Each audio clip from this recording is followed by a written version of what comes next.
Hello and welcome to Super Insider, Australian Retirement Trust podcast series on the economy, investments and all things impacting your superannuation.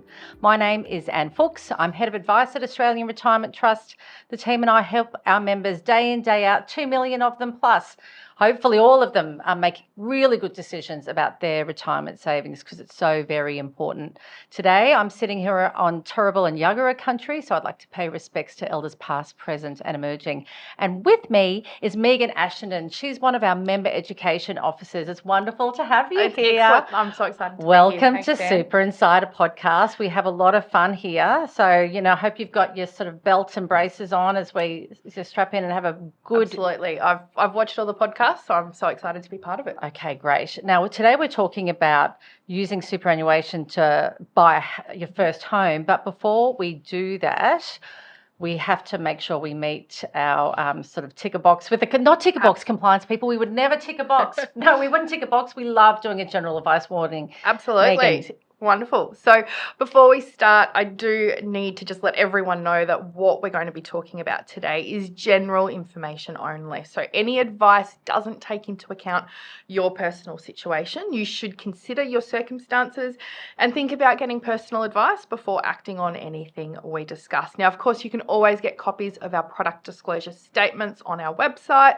or by calling us on 13 11 84 if you have a super savings account, or 1300 360 750 if you have a Q Super account. Bravo. That's fantastic. Now, we are talking, superannuation and buying a house. I know there was lots of research that's come out over the last year or so about people that when they retire, if they own a home, they're in a much better position than if you aren't a homeowner. So I guess this is a really important thing to weigh up. Yeah, absolutely. It's so topical. So topical. And look, you and I, before we started recording, we're talking about kids starting school. My youngest is starting high school, and, we bought our house. We were probably at 30, I think, our first home. So I'm well and truly past thinking about buying a first home. I'm in a different phase of life. But, if I can ask a personal question, did you use superannuation to buy your first home? I didn't, and that was because the scheme didn't actually exist. So I think it was introduced, 6 months after we bought our first home, and so I couldn't take advantage of it, which, was a little disappointing. But I now get to help others understand it and obviously be able to use that information so that they can hopefully buy their first home. So when they announced it, you were probably in your head going, oh, no, I could have done with that. Yes, it would have been very, very helpful, but, obviously they were the rules back then, so we made it work. And as I said, now I just get to help other people take advantage of it and understand it. So I guess today we're talking about weighing up the pros and cons because that's the reality. Everyone's situation is really different as per the general advice warning. Absolutely. And so we're going to just uncover what you should be thinking about, what are the advantages, disadvantages, and what you need to do next if you think it might be something you should do. But I guess starting with, if you look at superannuation, it is a long-term investment. So what are the, but so is also your first home, I guess, property ownership. So when you heard that announcement and you thought, what is cool about using super to buy your first home? Well, I think it's really important to understand that it's not necessarily detracting from the purposes of super, which is for retirement, because employer contributions can't be accessed. But overall, super, one of the really great benefits are the tax concessions. We can pay less tax in super.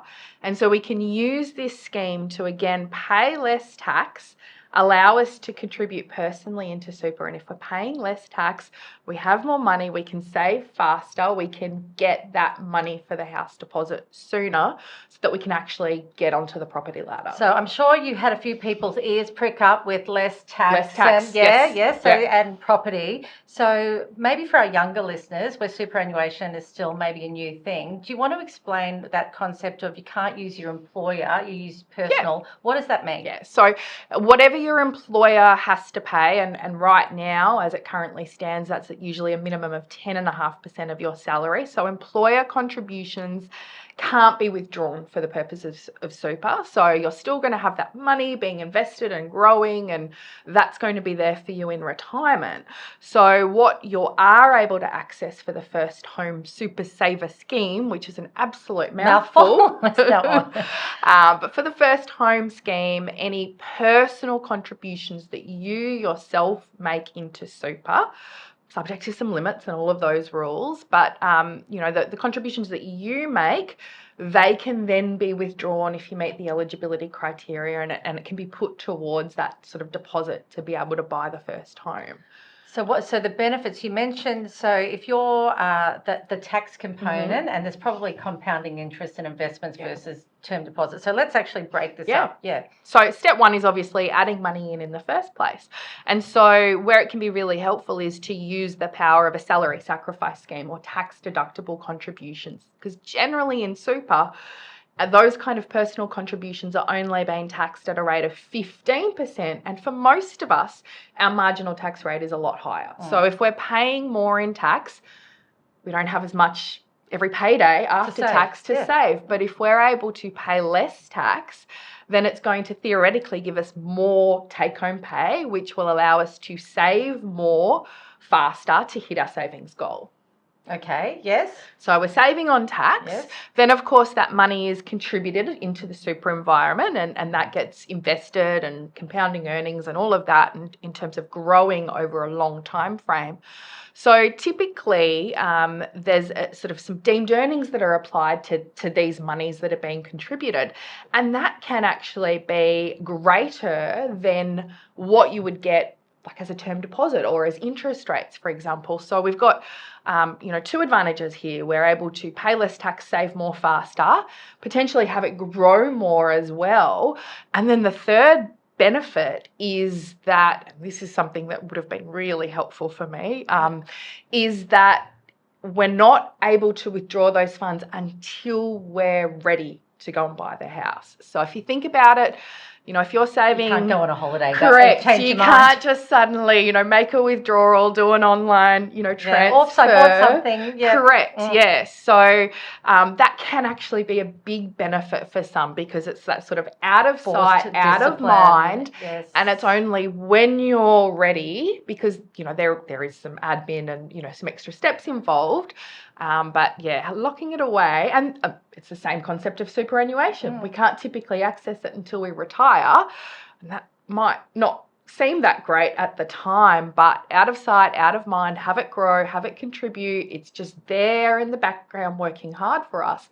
We've got more in retirement. Same concept for the First Home Super Saver Scheme, just on a shorter time frame. We've had Brian Parker on Super Insider talking about the 2023 outlook and talking about superannuation being a long-term investment. What would you say if you had one of our younger members? Obviously, if someone's really young and they've got a lot, they're 5 years out from buying a house, probably something different to someone who's maybe a year or two away. What would be your just sort of top tips around the time frame around using this? Absolutely. So, and again, this is probably where we need to talk about the rules, because there's always rules with super. So there are maximum amounts that you can personally contribute into super for the purpose of the First Home let's scheme. Get into it. Yes. So remember, employer contributions you can't access. It's the personal contributions that are actually coming from your money effectively.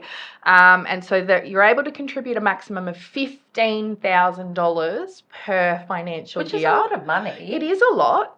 Some of us actually may be in a position where we're able to save more than that. So remember, First Home Super Saver Scheme's possibly not going to be just in isolation alone. It'd be a bit of a combination of first home and other savings. So if you've got the capacity to save more, we can do that outside of super. So $15,000 going into super per year. And we do have to remember that the ordinary contribution limits do apply for both before and after tax contributions. So $15,000 in every year, and then the maximum amount that can actually be withdrawn in total is $50,000. So it does mean it's not a quick sort of process. Now, obviously, if you're wanting to buy that house sooner, you can just withdraw whatever funds have been contributed. But to get the maximum benefit, 15, 15, 15, and then a little bit more, theoretically, it would be over about 3.5 years. And I think a lot of members probably with cost of living and, everyone's tightening their belt, saving $15,000 is it's difficult. Yeah, it's hard. It's challenging. Yeah. So it's, you're not necessarily going to be able to buy your own home overnight. But slow and steady wins the race. And then again, especially to help with these cost of living challenges, if we can pay less tax, we're able to save more money faster. But what about them if their members are worried about if they're putting the money in and there's still this volatility in investment performance and there's a further down cycle that they think, oh, well, my money's going to go backwards, where at least if I put it in a cash account, that's not going to happen. Yeah, that's correct. And, like all things in life, there are pros and cons and considerations. But in terms of the earnings that are applied for the first home super saving scheme, I told you it was a mouthful. Yes. There's a deemed earning rate that's actually applied. And what is that deemed earning rate? You're really testing my memory bank right now. It does vary. So the best place to find out what it is currently would be on the ATO website. Okay. There'll be information there. Okay. So what are the I guess, disadvantages, if there's any? Can you think of? Well, the disadvantages can be, that if for whatever reason you don't end up going down the property route in terms of purchasing the property, like all contributions to super, you typically won't be able to access them until retirement. So if you do, save this money and then obviously not changes in your life and you're not buying a house. The good news is it'll mean more for you in retirement because you'll have those compounding earnings. Now, there are also some tax implications. So it's not always right for everyone because if you're on a lower tax rate, the tax savings or the tax rate super versus outside of super may actually not stack up for you. So that's why getting advice, doing your research is really, really important. It also must be used for the purchase of a residential property. In other words, you've got to be owning and living in it. So you can't use it for an investment property. Also things like tiny homes, mobile homes, caravans, houseboats, you can't do it. It's got to be, a bricks and mortar home.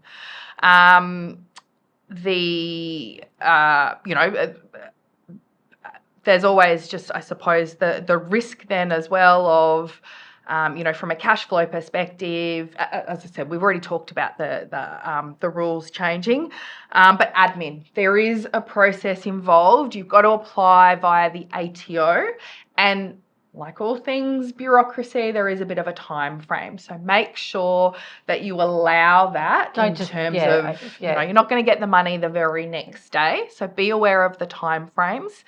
And if you do withdraw the money and you don't go through with the property purchase, so you've got 12 months typically once the money is in your bank account to actually go and sign the contract and purchase the home. You can get an extension if you need to, but if you don't actually use it towards buying your first home, then there will be additional tax that you have to pay. So I suppose you want to be pretty sure that you're ready and raring to go. Correct. Is there any impact for our low income members where the government helps encourage people to put more money into super? Is that something else in terms of the benefit? So the co-contribution that you might get, what the government has paid in for you won't count as an eligible contribution for withdrawal. But of course, your personal contribution that's enabled you to get the co-contribution in the first place obviously will count. Yes, because I was thinking some of our maybe financially savvy members who are in that situation where they can access the co-contribution might be thinking, oh, cool. Yep. Double, it's an extra amount. No, unfortunately not. But overall, the scheme can be quite positive. So, like everything, read the rules, make sure it works for you, and get some advice and really sort of get that fine-tuned to make sure that you're sort of, dotting the I's, crossing the T's, and taking advantage of it as it best suits your circumstances. So where would you go if you're a member and you're thinking about this? Where would you go to get some more information? Well, firstly, jump online. So just, onto the Australian Retirement Trust website. Onto the Australian Retirement Trust website. And then we're going to, of course, link you to the ATO as well. So we'll have some information on our websites, but at the end of the day, it's an ATO administered scheme. So they are sort of the gospel truth. So there's information there, and you'll be able to, read over it and go through the process and understand it better.